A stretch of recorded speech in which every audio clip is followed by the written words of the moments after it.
the kingship or the monarchy in Lagos, where were the Aworis? Where were you, the Aworis? Where were the Isheris? Where were the Jebus? Where were the Ekitis? Where were the Egbas? The point now is that modernity or westernization has given leverage for all that is happening. When the Benin, a very civilized people, who were civilized to the extent that they were the first that the Portuguese had visited in this area of Nigeria or West Africa. Did they not see the Lagos, the Yorubas? They don't see the Igbos? They don't see the Ijaws or whatever? Why did the Portuguese have to go to see the Oba? Because they recognized the civilization of the Benins and the establishment of the Benin monarchy at that time. It was structured and well-organized system to tell you that the Benins have been a very civilized people. It was part of the civilization that they had moved to establish a place called Eko in Lagos. The fact that the entire area is surrounded by Yorubas does not mean that the Benins do not have a claim to Lagos. The Oba of Lagos told you he's a Benin man. Ashikba and Co. Do you know the meaning of Ashikba? The title Eletu Odibo. Do you know the meaning of Eletu Odibo? The Ikense festival, the Ikense rituals that is performed at the instance of getting a new Oba in Lagos. Do you know what Ikense means? Ikense is a Benin word. You see, you say that the Benin have no portion of land. You are automatically saying that the Oba of Lagos has no land in Lagos. Nobody creates land. We all are migrants as long as we sojourn on earth. We migrate from place to place and dominate and possess. The Benin at that time came all the way from Benin, 400 kilometers away, and dominated Lagos and possessed Lagos, where the Aworis had to pay tax and pay tributes. You, of course, Oba Kosoko has told the British that that Lagos belongs to the Oba of Benin. The Kosoko family knows that. And I'm surprised that you and Oshodi will be the one to come and talk like that. The Oshodis are a title in the palace of the Oba of Lagos. And the Oba of Lagos is a creation of the Oba of Benin. Yet you come out and speak in that manner. But I'm not too bothered because I'm aware one of the Kosokos has come to tell you that your history or what you were saying was not right. That you were trying to misrepresent facts. Eko as it is belongs to the Benins. Belongs to the Benins. If not for modernization, westernization, who would have challenged the Benins in Lagos or in Eko? A very civilized people. A very civilized people. But for the Westerners, for the coming of the British, who had come to juggle the structure, land, Eko. And even the areas around outside the island, the way you call Lagos, many of those places were not in existence. As at the time the Benin got there. It was the Yorubas and the who started pulling in when they saw the behalf of activity of Lagos as a camp. A trade port that was established by the Benin, to the extent the Portuguese recognized it. And they had come to call it Lagos from the word Lagos. From the word Lagos, they got Lagos, lagoon. You understand me now? So, you don't come up and say things like that. The Oba is very right. So I've said that Eko, or rather some parts of Lagos, was established by his forefathers. What is foundation? Was establishment. You will not found anything new. You will not establish something that's already been established. So when you say the Benin established Lagos, Eko, of course, yes. It was the authority and the commercial life of Eko that vibrated to the surrounding and other areas of what you call Lagos today.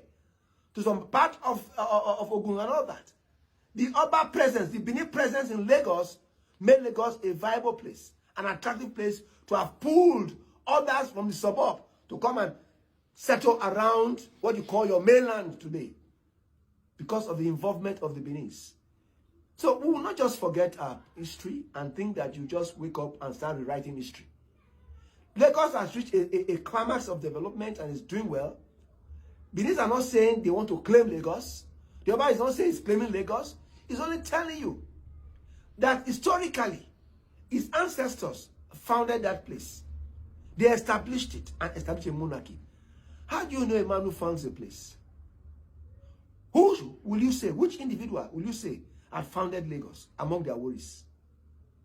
Of course, it is true that you have pockets of them may have lived on the island, you know, but they never established a system. The Benin came, established it, and made Lagos what Lagos is today, Eko. If the issue of the word Lagos is bringing confusion, I can understand. But let's look at the part of Lagos in question, which is Lagos Island, where the Oba of Lagos is in charge. Except you want to tell me that the Oba of Lagos has no fits on Lagos. Of course, Erelu the other day has told you, and you respect that, Lagos belongs to Benin. You cannot have an authority and you don't have possession of land. The Oba of Lagos cannot be Oba of Lagos without controlling Lagos, Eko land, or having a say on the affairs of land of Lagos. Why will he be collecting tributes? So those who were paying tributes to the Oba of Lagos were tenants to the Oba of Lagos. Well, you would have come to try to write history because of modernization. People are fighting here and there and bringing a lot of jargons and all that, trying to rewrite history. But the fact remains that Oba of Lagos is the king of Lagos, the king of Eko, and the king of Lagos. So if the Benin could establish that monarchy, that system, does that not tell you they have established Eko, established Lagos, and founded that place? Why are you breaking your head? The Aworis never founded that place. They were migrants. They got there first, but they didn't possess it. They own it. Otherwise, they would have forced the Benin to pay them homage. Is it not ridiculous that people left their place almost 400 kilometers away and come to a place, dominate the place, and collect tax? The people there pay tribute to them. What are you saying, my brother? Lagos was established by the Benins, and the Oba of Benin was right. Take it or leave it. Eko, as it is a Benin word. Eko means camp. Eko is not a Yoruba word. But you are trying to, I can see people trying to form another word to mean Eko this, Eko Akate, Eko this. It's all, what is Eko? EKO. We will tell you what Eko means in Benin. We will tell you what the word Ikense means in Benin. We will tell you what the word means Idumota, Ota, what it means in Benin. We will tell you so many things that you don't know. In Lagos, that alludes to the fact that the presence of Benin in Lagos, in Eko, was very great. So please, as an oshodi, don't make comments that we bring the Kosoko to denounce you and deny you of your statements. Kosoko knows well about Lagos. They know the history of Lagos very well.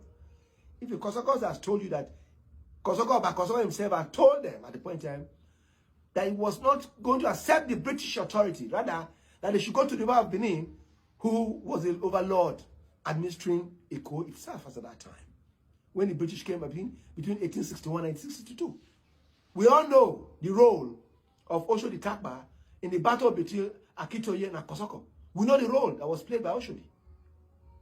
Today you have the monarchy is on in Lagos because of the role Oshodi also played to maintain that lineage of the monarchy when brothers, uncles, and cousins had their differences in Lagos or in Eko. And also, Kosoko himself has told you that Lagos belongs to Benin. So what are you saying?